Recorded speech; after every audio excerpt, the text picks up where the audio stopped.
கிட்டத்தட்ட சீசன் 3க்கு அப்புறம் மனசார சொல்றேன், பர்சனலா as a ரிவ்யூவரா இவ்வளவு ஃபீல் பண்ணது கிடையாது. பட் உண்மையா நேத்து எபிசோட்லாம் பார்த்ததுக்கு அப்புறம் அவ்வளோ கஷ்டமா இருந்துச்சு. ஏன்னா ஒரு டைட்டிலே அடிக்கக்கூடிய one of the contestant 18 lakhs மட்டுமே எடுத்துட்டு போயிருக்காரு. இருந்திருந்தா 50 லட்சம் பிளஸ் டைட்டில் ரெண்டுமே கிடைச்சிருக்கும். ஆனா இப்ப வெறும் 18 lakhs மட்டுமே எடுத்துட்டு போயிருக்காரு. ஆனா நம்ம வியூல இருந்து பாக்குறப்போ அது வெறும் 18 lakhs மட்டும் தான். ஆனா அவர் சைடுல அவர் எப்படி தெரியுமா ஃபீல் பண்றாரு, இந்த 18 lakhsமே என்னோட உழைப்புக்கு கிடைச்ச ஒரு ஊதியம், இதை நினைச்சு நான் எங்கேயுமே ரெக்ரெட் பண்ணல அப்படின்னு சொல்லி எடுத்துட்டு போயிருக்காரு. இத பாருங்க, இங்க சந்தோஷம் இருந்தா எங்க போனாலும் சந்தோஷம் தான். நிஜமா சொல்றேன், அதெல்லாம் பாக்குறப்ப எனக்கு ரொம்பவே கஷ்டமா இருந்துச்சு. அந்த 18 lakhs எடுத்ததுக்கான காரணம் தன்னை அடிச்சு காலி பண்ணணும்னு நினைச்சு உள்ள வந்த ஒருத்தருக்கு அவர் கொடுத்த ரிப்ளை அண்ட் அப்படி காலி பண்ணணும்னு நினைச்ச ஒருத்தரே ஒரு பாயிண்ட்ல இவருக்காக ஃபீல் பண்ணி அழுகுறாரு. ஒரு விஷயம் தெரியுமா, இந்த சீசனோட ஸ்டார்ட்ல இருந்து எண்டு வரைக்கும் அவர் எங்கேயுமே அழுதது கிடையாது, வேற யாரும் கிடையாது, நம்ம தர்பீஸ் தான். அப்பேற்பட்ட ஒருத்தருக்காக ஃபீல் பண்ணி அழுகுறாரு அப்படின்னு நினைக்கிறப்போ வினோத்தை நினைச்சு பெருமையா தான் இருக்கு. உண்மையிலே இதை சொம்புன்னு நினைச்சாலும் சரி, பிஆர்னு நினைச்சாலும் சரி, வினோத் இந்த பொட்டி எடுத்துட்டு வெளியே போனதுக்காக உண்மையிலே நான் ஃபீல் பண்றேன். ஏன்னா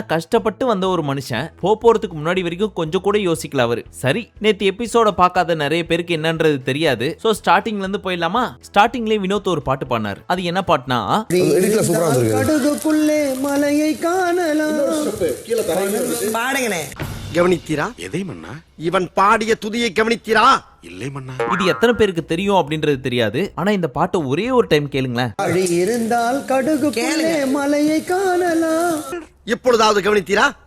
ஒன்றும் விளங்கவில்லையே மன்னா. நான் வினோத் பாடினாரு அப்படின்றதுக்காக சொல்ல, ஈவன் நான் 90s கிட்டா இருந்தாலும் இந்த பாட்டை நான் பல தடவை கேட்டிருக்கேன். அண்ட் இந்த பாட்டை கேட்டு முடிச்சதுக்கு அப்புறம் சமீப காலத்துல இந்த ஹீரோஸ், டைரக்டர்ஸ், மியூசிக் டைரக்டர்ஸ்லாம் ஒரு சில சாங்ஸ் எல்லாம் எழுதுறாங்க தெரியுமா, அதெல்லாம் கேட்டு யோ என்னையா பாட்டு எழுதுறீங்க, அந்த காலத்துல எல்லாம் என்னமா எழுதுறாங்க தெரியுமா அப்படின்னு சொல்லிட்டு ரசிச்ச நிறைய பாட்டுல ஒன் ஆஃப் த பாட்டு இது. அப்பேற்பட்ட பாட்டை இந்த ஆள் பழைய பாட்டு பாடுறாரு, மொக்க பாட்டெல்லாம் பாடுறாரு அப்படிங்குது இந்த பீஸ். ஏற்கனவே இந்த பீஸ் மேல செம்ம கடுப்புல இருக்கும். அப்படி இருக்கிறப்ப இப்படிலாம் சொன்னா எவ்வளவு காண்டாகும். இறங்கி ஏதாவது செய்யலாமான்றாலும் கோவம் வருது, அந்த அளவுக்கு வருது. நமக்கே எவ்வளவு காண்டாவதுன்னா அங்க இருக்க வினோத்துக்கு எவ்வளவு காண்டாகும். சோ அவர் என்ன சொன்னாரு, இதே மாதிரி நீ ஒண்ணு பண்ணு, நான் இன்டரப்ட் பண்ணுவேன், அழ வைப்பேன், அப்ப யாரும் வரக்கூடாது அப்படின்னு சொல்லிட்டு இருந்தாரு. அப்ப கெமி அண்ட் சுத்தி இருந்தவங்க எல்லாரும் என்ன சொன்னாங்க, நீ இந்த மாதிரி சொன்னதுக்கு சாரி கேளு, அது உனக்கு மொக்க பாட்டு அப்படின்னு கேட்டதுக்கு இவர் ரொம்ப யோகிய மாதிரி பேசாதீங்க, இவர் மத்தவங்கள மட்டம் தட்டி இவர் பெரிய ஆளுன்னு காமிச்சுப்பாரு, இவருக்கு சப்போர்ட்டுக்கு வராதீங்க அப்படிங்குது. அப்ப சபரி கேக்குறாரு, யோ கண்ணதாசன் பாட்டு உனக்கு மொக்க பாட்டா அப்படின்னு. அதுக்கும் இந்த தற்கூரி என்ன தெரியுமா சொல்லுது,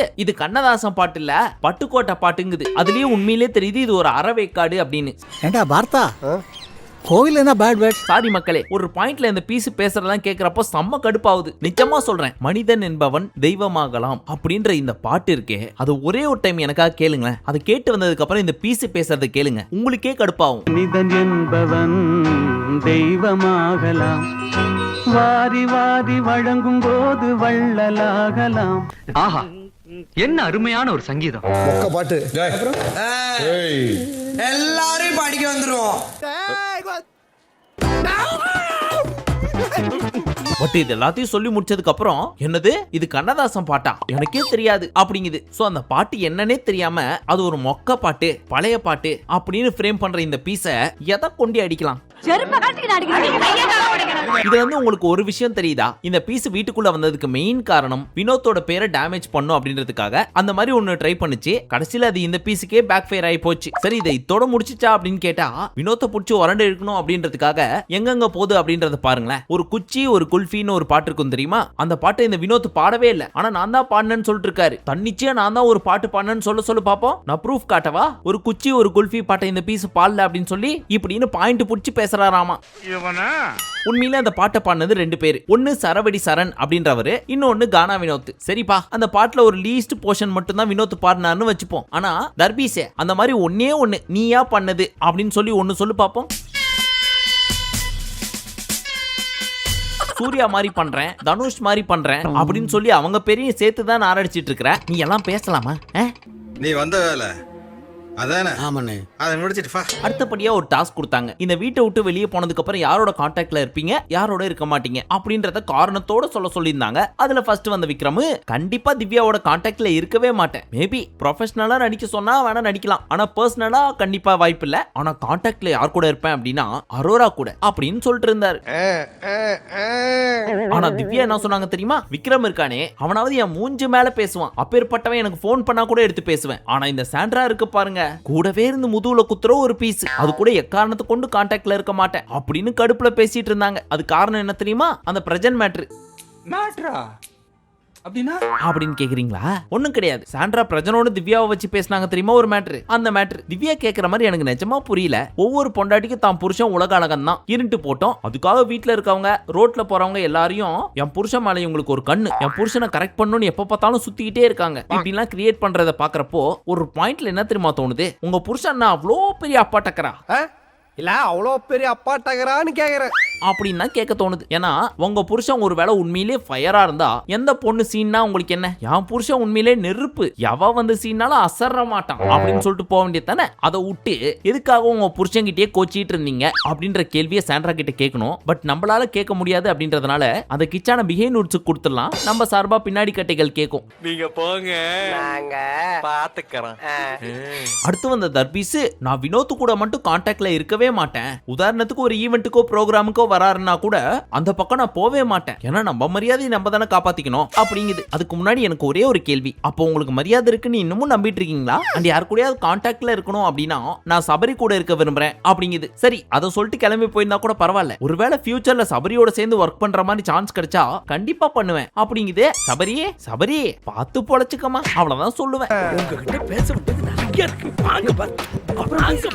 இவெல்லாம் என்ட்ரி ஆவான் தெரிஞ்சிருந்தா நான் இறக்கி கூட வந்திருக்க மாட்டேன். அடுத்து வந்த வினோத் எனக்கு எல்லா விதத்திலயும் செட் ஆவறது இங்க பிரவீன் தான். அவன் கூட கான்டாக்ட்ல இருப்பேன். அண்ட் தாண்டி இந்த வீட்டுக்குள்ள இருக்க எல்லார் கூடயும் கான்டாக்ட்ல இருப்பேன். ஆனா ஒருத்தன் இருக்கான் பாருங்க, இந்த தர்பூசணி, அவன் கூட மட்டும் இருக்கவே மாட்டேன். ஏன்னா இந்த வீட்டுக்குள்ள வந்த எல்லாருமே ஒவ்வொரு டேலண்டோட வந்திருக்காங்க. ஆனா இந்த பீஸ் மத்தவங்களை இமிடேட் பண்றேன் அப்படின்ற பேர்ல நாராசமா பண்ணிட்டு ஒண்ணுமே பண்ணாத இந்த தர்பூசணி கூட கண்டிப்பா கான்டாக்ட்ல இருக்க மாட்டேன். இண்டிவிஜுவலா பாட்டு எதுனது கிடையாது, இண்டிவிஜுவலா நடிச்சது கிடையாது. ஒரு சில பெரிய ஹீரோஸை நம்பி மட்டுமே இதெல்லாம் பண்ணிட்டு இருக்கு. அப்பேற்பட்ட பீஸ் கூட கண்டிப்பா இருக்க மாட்டேன் அப்படின்னு எல்லா காண்டியும் சேர்த்து கீச்சு தொங்க விட்டாரு.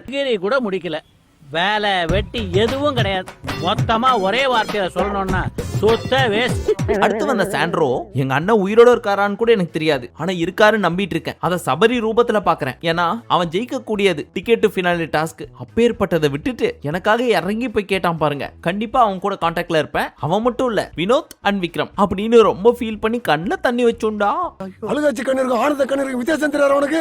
இப்ப நான் அழுது ஆனந்த கண்ணீரா? பட் சபரிக்காக எக்ஸ்ட்ராவா ஃபீல் பண்ணி ரொம்ப வருத்தப்பட்டு பேசினாங்க. அது மட்டும் இல்லாம ஒவ்வொரு வருஷமும் உனக்காக ட்ரெஸ் எடுத்து தருவேன், உனக்கு ஃபோன் பண்ணுவேன், உன் கூட கான்டாக்ட்லயே இருப்பேன் அப்படின்னு என்னதான் இவங்க ஃபீல் பண்ணாலும் இவளை நம்பலாமா வேணாமா அப்படின்ற மாதிரி ஒரு மார்க்கமா பார்த்துட்டு இருந்தாரு சபரி. அண்ட் யார் கூட எனக்கு கான்டாக்ட்ல இருக்க வேணாம் அப்படின்னா வியானா அப்படின்னாங்க. அது எப்படி இருக்க முடியும்? மாறி மாறி பண்ணி கொண்ட காரியங்கள் கொஞ்சமா நஞ்சமா?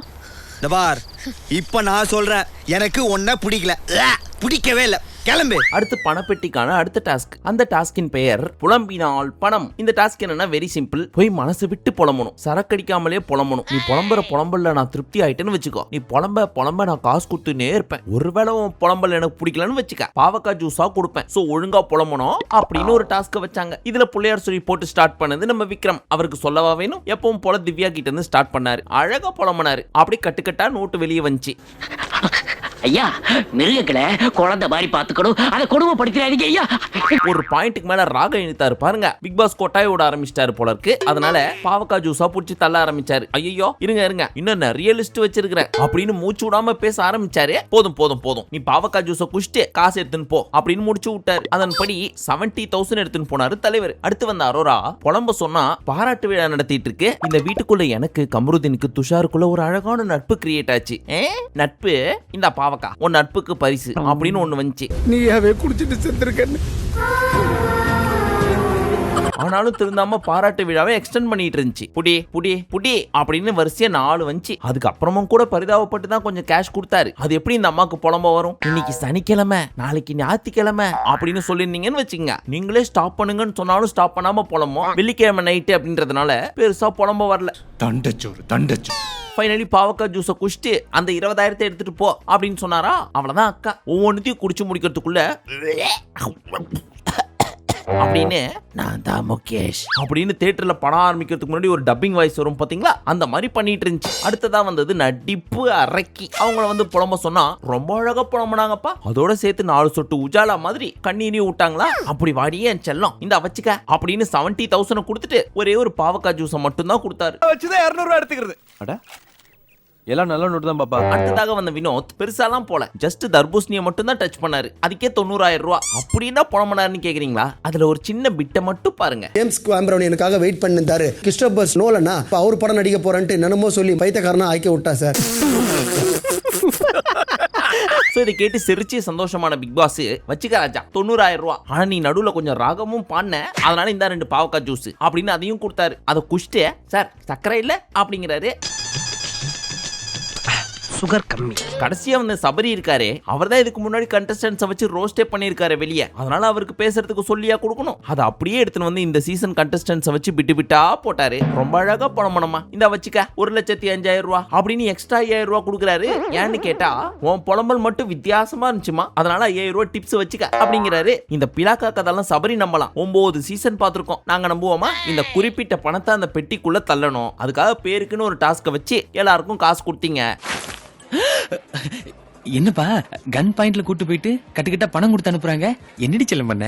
கடைசியா வந்தது திவ்யாவும் இந்த பீஸும். பேலன்ஸ் இருக்கிற மொத்த காசையும் கொடுக்கணும், அதனால எவ்வளவு கொடுக்கறோம்னு கூட கணக்கு பார்க்காம மொத்தமா கொடுத்து விட்டு டிப்ஸ் சிப்ஸ்னு கதை விடுது இந்த பீஸ். இப்ப இருந்துதான் மெயின் சம்பவம் ஸ்டார்டிங். பெட்டியில இப்ப 17,63,500 ரூபாய் சேர்ந்து போச்சு. இதுக்கப்புறமா அந்த பொட்டி எடுக்கிறதுக்கு ஆசை வரல அப்படின்னா, போங்கடா இதுக்கு மேல என்கிட்ட காசு இல்லடா, தர முடியாது அப்படின்னு கண்டிப்பா பிக் பாஸ் கடுப்பா இருப்பாரு. சோ மனசுல சாமியை வேண்டிக்கிட்டே இருந்திருப்பாரு போல இருக்கு. எவனாவும் ஒருத்தன் எடுத்துடணும் அப்படின்னு சொல்லி. அந்த டைம் பார்த்தா அரோரா எடுக்க போறேன் அப்படின்னு பெட்டி மேல கை வைக்கிற மாதிரி வெறுப்பேத்திட்டு இருந்துச்சு. அப்ப சாண்ட்ராவும் சொல்றாங்க, நோ எடுக்காத, அமைதியா வந்து இங்க உட்காரு அப்படின்னு. செத்தாலும் அந்த இரும்பை அந்த பொருளை நீ தொட்டுறாத, தொடவே கூடாது. இந்த பக்கம் வினோத்துக்கு பயம், ஐயோ இந்த பீஸ் எடுத்துருமோ, அப்படி ஒரு வேலை எடுக்கல அப்படின்னா நம்ம எடுத்துடலாமா அப்படின்னு யோசிக்க ஆரம்பிச்சிட்டாரு. ஏன்னா இதுக்கு முன்னாடி அரோராக்கும் இவருக்கும் நடுவுல ஒரு முக்கியமான கான்வர்சேஷன் போச்சு. அதெல்லாம் 1 hour ஷோல காமிக்கல. அது என்னன்னு நான் சொல்லட்டுமா? இவருக்கு இந்த பணப்பெட்டி எடுத்தா என்ன ஆகும் அப்படின்றது கிளியரா தெரியல. சோ அரோரா என்ன சொல்லிட்டு இருக்காங்க, ஒருவேளை இந்த பணப்பெட்டி எடுத்துட்டா இந்த காசும் நமக்கு வரும், அடுத்த வாரம் மறுபடியும் வீட்டுக்குள்ள அனுப்புவாங்க, அந்த ஒரு வாரத்துக்கான பேமெண்ட்டும் வரும் அப்படின்ற மாதிரி ஒரு பிட்டை இவங்க போடுறாங்க. மடைய மாதிரி எல்லாத்தையும் நம்பிட்டேன். இவன் ஏன்டா உன்னை சுத்தி வரான்னு எல்லாரும் கேட்டானுங்க. ஏன் மண்டையில தான் ஏறவே இல்லை. தர்பீஸ் என்ன பண்ணுச்சு அப்படின்றத ஒரு வாரம் ஃபுல்லா நீங்க பாத்திருப்பீங்க. அதெல்லாம் பார்த்து இவர் ஸ்போர்ட்டிவா எடுத்துக்கிட்டாலும் உள்ளுக்குள்ள ஒரு பயம் வரதானே செய்யும். ஆனா இன்னொருத்தர் இவர் பெட்டி எடுத்ததுக்கு அப்புறம் பயங்கரமா அழுதாரு, பிரவீன். அவர் என்ன பண்ணாரு தெரியுமா? நண்பன் சொல்லிட்டு ஸ்டார்டிங்ல ஒரு நாள் ஃபுல்லா பயங்கரமா டிமோட்டிவேட் பண்ணிட்டே இருந்தாரு. சோ எல்லாமே இவருக்கு ஆப்போசிட்டா வர அவரோட நம்பிக்கையே கொஞ்சம் கொஞ்சமா குறைய ஆரம்பிச்சிச்சு. எங்க சீசன் 3ல சாண்டிக்கு கிடைக்காத மாதிரி நமக்கும் கிடைக்காம போயிருமோ, அட்லீஸ்ட் இந்த அமௌண்ட் கிடைச்சாவது என் குழந்தைங்களை படிக்க வைக்கலாம், சோ அதனால நான் எடுக்க போறேன் அப்படின்னு சொல்லி தான் இந்த அமௌண்ட்டை எடுத்திருக்காரு. இது எனக்கு பிடிச்சிருக்கு. பாரதியும் கேட்ட இது போதும் சொன்னா.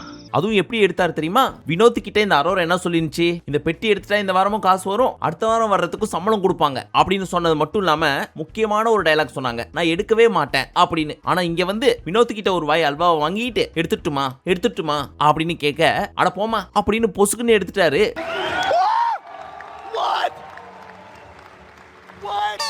அதை பார்த்த உடனே வீட்டுக்குள்ள எல்லாருக்குமே பயங்கரமான ஷாக்கு. ஏன்னா உள்ள இருக்கிறவங்களுக்கு யாருக்கும் தெரியாது யாருக்கு ஹையஸ்ட் ஓட்ஸ் இருக்கு அப்படின்னு சொல்லி. ஆனா வெளியில இருந்து உள்ள போன எல்லாருக்குமே தெரியும்ல, ஆல்மோஸ்ட் இவர் தான் டைட்டில் வின்னர் அப்படின்னு சொல்லி. அப்படி இருக்கிறப்போ இந்த அமௌண்ட் எடுத்துட்டாரு அப்படின்றத அவங்களால அக்செப்டே பண்ணிக்க முடியல. எல்லாருமே பயங்கரமா தேம்பி அழுவ ஆரம்பிச்சிட்டாங்க. ஆனா இந்த அரோராக்கும் கடுப்பு, எப்படி அம்மனி எடுக்கலாம் தான் இருந்தாங்க. ஏன்னா எனக்கெல்லாம் மக்கள் ஓட்டு போட்டு ஜெயிக்க வைப்பாங்கன்னு தோணல, அதனால எடுக்க போறேன் அப்படின்னு இன்னும் ஒரு நிமிஷம் விட்டுருந்தா கண்டிப்பா எடுத்திருக்கோம். ஒருவேளை எடுத்துருமோ, நமக்கு எதுவும் கிடைக்காதோ அப்படின்ற பீதியிலேயே பயந்துகிட்டே இவர் எடுத்துட்டாரு.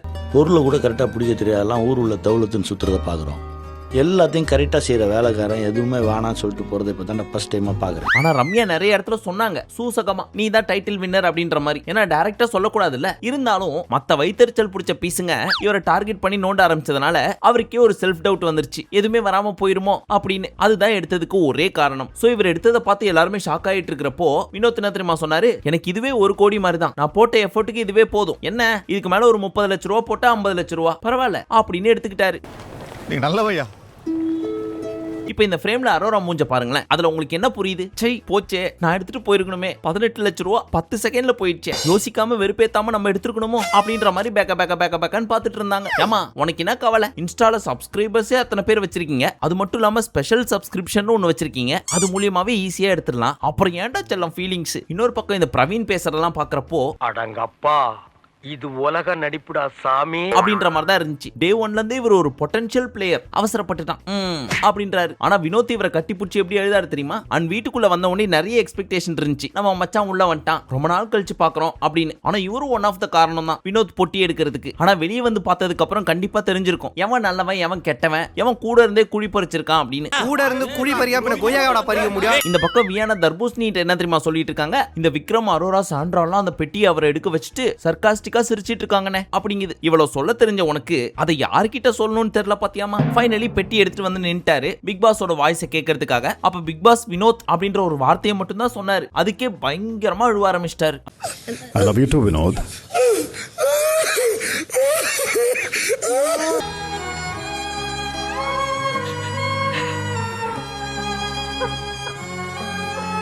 சாதாரண வாய்ஸ் அது உண்மையிலே ஒரு எமோஷன் அப்படின்னு தான் சொல்லணும். ஏன்னா அதை பேசுறது ஒரு மனுஷனா இருந்தாலும் அந்த வீட்டுக்குள்ள இருக்கிறப்ப அந்த வாய்ஸுக்கு ஒரு தனி மதிப்பு இருக்கு. சோ அப்பேற்பட்ட ஒரு வாய்ஸை கேட்கிறப்போ கண்டிப்பா யாருக்கா இருந்தாலும் அழுக தானே வரும். அப்படி வராம இருந்தாதான் ஆச்சரியம். ஆனா ஒண்ணு, எந்த அளவுக்கு இவர் தேம்பி தேம்பி அழுகுறாரோ அதுக்கு கொஞ்சம் கூட சலிக்காம இங்க நான் உட்காந்து அழுதுட்டு இருந்தேன். அப்படியே பின்னாடி திரும்பி பார்த்தா நம்ம எடிட்டர் பசங்களும் பயங்கரமா அழுதுட்டு இருக்கிறானுங்க.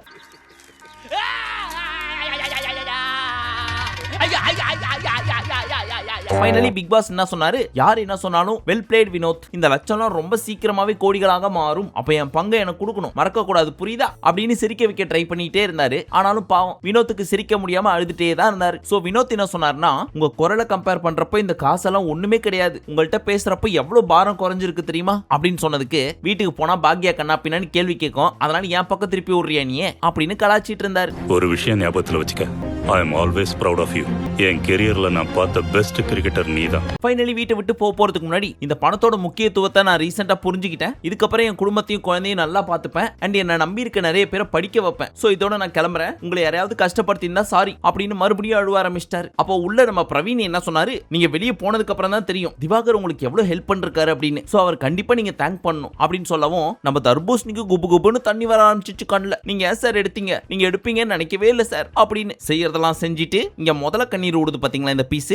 ஏய் உன்னை தெரியும்டா, எனக்கு என்னென்ன வேலைக்கு எப்படி எப்படி முடிய டைப்பா மாத்துவேன்னு எனக்கு தெரியும். ஆனா அந்த மனுஷன் என்ன தெரியுமா பண்ணாரு? எனக்கு இவரை பிடிக்கும் சார், அவர் மேல எனக்கு கோவம்லாம் கிடையாது அப்படின்னு அவர் கண்ணீரை தொடச்சு விட்டு உம்மா கொடுத்து மறுபடியும் மெய்யழகன் காம்போவை கிரியேட் பண்ணாங்க. பாக்குறதுக்கே ரொம்ப எமோஷனலா இருந்துச்சு. விஜய் டிவிக்கு ஒரு சஜஷன் வேணா கொடுக்கட்டுமா? இவங்க ரெண்டு பேரையும் ஆங்கரா போட்டு ஒரு ஷோ பண்ணீங்கன்னு வச்சுக்கோங்க, கண்டிப்பா பயங்கர ஹிட் ஆகிறதுக்கு நிறைய சான்ஸ் இருக்கு. யூஸ் பண்ணீங்க. நாம இவனை கிண்ணோம்னா பல வெரைட்டிஸ்ல சீன் கிடைக்கும். பேச்சு கொடுங்க அப்படின்னு. இப்ப வியானாவும் சரி ரம்யாவும் சரி சொல்ற ஒரே விஷயம் என்ன தெரியுமா? நான் இருந்திருந்தா விட்டுருக்கவே மாட்டேன் அவரை பெட்டி எடுக்க. இப்ப சொல்றேன் கேளு, அவர் எடுக்காம இருந்திருந்தா அவர் தான் டைட்டில் வின்னர் அப்படின்னு திவ்யா கிட்ட சொல்லிட்டு இருக்காங்க. இது அப்படியே வினோத்துக்கிட்டயும் சொல்லிருக்கலாம், ஒரு சில கோட் வேர்ட் எல்லாம் யூஸ் பண்ணி அவராவது எடுக்காம இருந்திருப்பாரு. இந்த மாட்ட சொல்லி என்ன புண்ணியம்? இப்ப திவ்யாவோட கான்சென்ட்ரேஷன் கப்புல இருக்கும், அப்ப அந்த கப்பு நமக்கு தானா அப்படின்னு. ஃபைனலி கிளம்பிட்டாரு. கிளம்ப போறதுக்கு முன்னாடி Bigg Boss I will miss us, எங்க நீங்களும் சொல்லுங்க பாஸ், ஒரே ஒரு கிஸ் அப்படின்னு இவர் இங்க இருந்து உமா கொடுக்க அவர் அங்க இருந்து உமா கொடுத்தாரு. அதோட பெட்டி எடுத்துட்டு வெளியே போயிட்டார். இப்ப வீட்ல இருந்து இதெல்லாம் பார்த்துட்டு இருந்திருப்பாரு. இதை நினைச்சு லைஃப்லாம் கண்டிப்பா வருத்தப்படுவாருன்னு நினைக்கிறேன். என்னதான் இந்த படமே எனக்கு பெருசு அப்படின்னு சொன்னாலும் கொஞ்சம் அவசரப்படாம இருந்திருக்கலாமோ அப்படின்ற ஒரு கேள்வி வந்துட்டு போயிட்டு தான் இருக்கும். பட் கவலைப்படாதீங்க, மக்கள் மனசுல ஒரு நீங்காத இடத்தை பிடிச்சிருக்கீங்க. அது உங்களை கண்டிப்பா மென்மேலும் உயர்த்தும் என்று நம்ம சேனல் அண்ட் சப்ஸ்கிரைபர்ஸ் சார்பாக வாழ்த்திக் கொள்கிறோம். ஆல் தி பெஸ்ட் கானா வினோத். இப்ப பிரவீன் என்ன சொல்லிட்டு இருக்காரு? அந்த பெட்டியை வினோத் எடுக்கிறப்போ விக்ரம் ஃபேஸ்ல ஒரு ஸ்மைல பார்த்தேன், சாண்ட்ரா ஃபேஸ்ல ஒரு ஹாப்பினஸ் பார்த்தேன், சபரி ஃபேஸ்ல ஒரு ஃப்ரீ ஸ்பேஸ பார்த்தேன் அப்படின்னு பேய் படத்துல கிளைமேக்ஸ்ல வர்ற பூசாரி மாதிரி பேசிட்டு இருந்தாரு. அவங்க ஃபேஸ்ல இத்தனைய பாத்தீங்களே, வினோத் கிட்ட நீங்க பேசுறப்போ உங்க ஃபேஸ கண்ணாடியில பாத்தீங்களா? எப்ப பார்த்தாலும் விளையாடுறான். இப்ப சாண்ட்ரா கிட்ட அரோரா கேக்குறாங்க, நீ பெட்டி எடுத்திருப்பியா அப்படின்னு. அதுக்கு அக்கா என்ன தெரியுமா சொல்றாங்க? என் வீட்டுக்காரர் வரேன்னு சொல்லிருக்காரு, அவர் வராம நான் எப்படி போவேன், போக மாட்டேன் அப்படின்னு நின்னுட்டு இருக்காங்க. சோ கண்டிப்பா அடுத்த வாரம் வீட்டுக்குள்ள போவாரு. நான் அவனை புழக்க போறேன், இவனை கிளிக்க போறேன் அப்படின்லாம் வேற இன்டர்வியூ கொடுத்து வச்சிருக்காரு. இவர்கிட்ட ஓப்பனிங்லாம் நல்லா தான் இருக்கு, ஆனா பினிஷிங் தான் சரி இருக்க மாட்டேங்குது. இதேதான் வைல்ட் கார்டு கண்டஸ்டன்டா வீட்டுக்குள்ள போறப்பையும் சொன்னாரு. பெருசா ஒண்ணும் பண்ண மாதிரி தெரியல. இப்பவும் அதே தான் சொல்றாரு. என்ன பண்றாருன்னு பாப்போம். நம்மகிட்ட பெருசா எதிர்பார்க்கறாங்களோ சமாளிப்போம். இப்ப வினோத் போயிட்டதுனால எல்லாரும் திவ்யா பக்கம் போயிட்டாங்க. வினோத் போயிட்டாரு, அடுத்த சப்போர்ட் உனக்கு தான், கப்ப நோக்கி ஓடு அப்படின்னு ரம்யா, கெமி, பிரவீன் 3 பேரும் சொல்லிட்டு இருக்காங்க. இதுக்கப்புறம் ஓடனா என்ன ஓடாட்டி என்ன, வெளியே போறதுக்கான கடைசி வாய்ப்பே அந்த பெட்டி தான், அதுவும் போச்சு. இப்ப பேலன்ஸ் இருக்கிறது 5 பேரு. மிட் வீக் எவிக்ஷனும் இருக்காது, வீக்கெண்ட் எவிக்ஷனும் கிடையாது. அப்படி இருக்கிறப்ப நம்ம தலைவர் வீக்கெண்ட் வந்து என்ன பேசுவாரு? வந்து இப்ப நான் என்ன உங்கள்ட்ட சொல்றது? இப்ப அரோரான் சபரி விக்ரம் கிட்ட, ஏண்டா விக்ரம் அவர் பெட்டி எடுத்தப்ப நீ சிரிச்சியாடா அப்படின்னு கேட்க, சிரிச்சிருக்கலாம்டா, அவர் ஜோக் பண்றாருன்னு நினைச்சு சிரிச்சிருப்பேன், ஏதோ பெட்டி எடுக்கிற மாதிரி வச்சு விளையாடுறாரோ அப்படின்னு. ஏண்டா நான் லூசாடா இல்ல அவ்வளவு பெரிய ஆளா, நான் ஏண்டா அவர் பெட்டி எடுக்கிறப்ப சிரிக்கணும்? நீங்க எனக்கு கேள்வி கேட்கறத பார்த்தா நான் இன்னும் அரோராவை ஏத்தி விட்டு வினோத்தை பெட்டி எடுக்கணும்ன்றதுக்காகவே பிளான் பண்ண மாதிரி பேசுறீங்களே. டேய் பிளான் இல்லடா, நம்மள சுத்தி எல்லாரும் அதான் உண்மை நினைச்சிட்டு இருக்காங்க. நினைச்சிட்டு போட்டும் போடா, இதெல்லாம் எனக்கு பழகிருச்சு, இதுக்கெல்லாம் நான் வருத்தப்பட போறது கிடையாது. அந்த மனுஷன் பெட்டி எடுத்துட்டு போறான்றப்ப நான் அழுதனே, அப்ப அத்தனையும் நடிப்பா சொல்லுப்பா அப்படின்னு ஃபீல் பண்ணிட்டு இருக்காரு. கை கெட்டினத வாய்க்கு எட்ட விடாம தட்டி பறிச்ச துரோகி துரோகி துரோகி துரோகி துரோகி. பட் எது எப்படியோ எத்தனை பேர் இன்ஃப்ளூயன்ஸ் பண்ணாலும் அவர் மனசுல நினைச்சதுனால மட்டும்தான் அவர் எடுத்திருக்காரு. அதுக்கு முழுக்க முழுக்க அவர் காரணமா இருந்தாலும் அவர் போட்டு பிரெயின் வாஷ் பண்ணதுனால மட்டும்தான் எடுத்திருக்காரு அப்படின்றது வெளியில இருந்து பாக்குற ஆடியன்ஸுக்கு மட்டும்தான் தெரியும். ஒருவேளை இந்த எக்ஸ் கண்டஸ்டன்ஸை வீட்டுக்குள்ள விடாம இருந்திருந்தா அந்த பெட்டி எடுக்கிறதுக்கான சான்ஸ் கம்மி. அதே மாதிரி இந்த அரோரா கிட்ட பேச்சுவார்த்தை நடத்தாம இருந்திருந்தா கண்டிப்பா எடுத்திருக்கிறதுக்கு சான்ஸ் கிடையாது. சோ வீட்டுக்குள்ள இருக்கிற ஒரு சில விஷப்பாம்புக தான் ஒரு சில டாக்டிக்ஸ் எல்லாம் பயன்படுத்தி அவரை எடுக்க வச்சிருக்கு. நம்மள சுத்தி நிக்கிறானுங்களே இவனுக்கு பூரா கொலகாரனுங்க. நீ ஒண்ணும் பயப்படாத, என்ன எப்படியாச்சும் காப்பாத்துற. இப்ப டைட்டில் யாருக்கு போக போகுது அப்படின்றது கேள்விக்குறியா இருக்கு. அடுத்து டைட்டில் வின்னர் யாருன்றதை ப்ரெடிக்ட் பண்றது கூட எனக்கு சுத்தமா விருப்பம் கிடையாது. அது யாரா இருந்தாலும் கவலையும் கிடையாது. இதுக்கு மேல அது ஒரு டம்மி கப்பு தான். அதனால யார் இந்த கப்பை வாங்கினாலும் அவங்களுக்கு ஒரு வாழ்த்துக்கள். அண்ட் ஹெவி ஹார்ட்டோட இந்த வீடியோவை க்ளோஸ் பண்ணிக்கிறேன். மீண்டும் உங்களை நாளை காலை சந்திக்கும் வரை நன்றி, வணக்கம், நமஸ்தே, நமஸ்கார்.